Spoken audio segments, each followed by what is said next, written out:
चलिए देखते हैं क्या बोला गया है इस क्वेश्चन में कि नीचे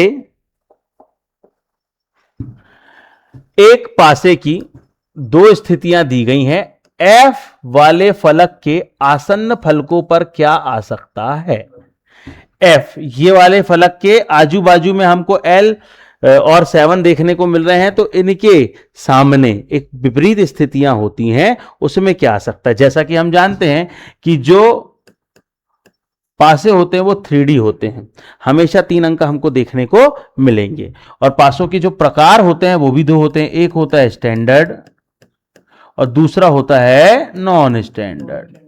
अब यहां पर स्टैंडर्ड और नॉन स्टैंडर्ड की परिभाषा तो वैसे लगेगी नहीं, क्यों? क्योंकि अंक और अल्फाबेट दोनों मिक्स दिए गए हैं, वो भी अलग दिए गए हैं। जनरली पासों में 1 2 3 4 5 6 दिया रहता है। तो क्या बोला गया है कि एफ के आसन्न कौन आ सकता है, तो मतलब एफ के करीब कौन हो सकता है। यहां पर एक करीबी तो दिए हुए हैं।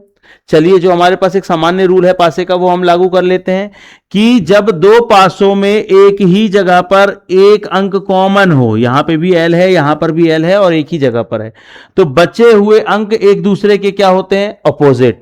तो इसके अकॉर्डिंग 7 का अपोजिट क्या हो जाएगा, 8, और एफ का अपोजिट क्या हो जाएगा, 9। तो दी गई कंडीशन के अनुसार ये तो कंफर्म हो गया कि एफ के अपोजिट 9 है, तो वो बाजू में नहीं आ सकता।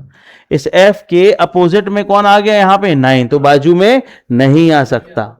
अब यहां पर क्या बोला गया है कि आसन्न कौन बैठ सकता है, तो भैया 7 का अपोजिट कौन हो गया, 8। तो यहां 7 है तो जस्ट इसके अपोजिट यहां नीचे क्या होना जाएगा, 8। तो ये ऑप्शन में हमको 8 मिल रहा है, इन दोनों ऑप्शन से ही अपने को आंसर मिलेगा।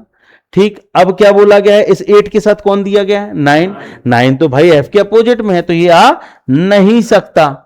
बात खत्म हो गई। तो बचा कौन सा ऑप्शन, एल। ठीक है, तो इसका आंसर क्या हो जाएगा, 8 एंड एल। ये क्या हो गया इसका आंसर।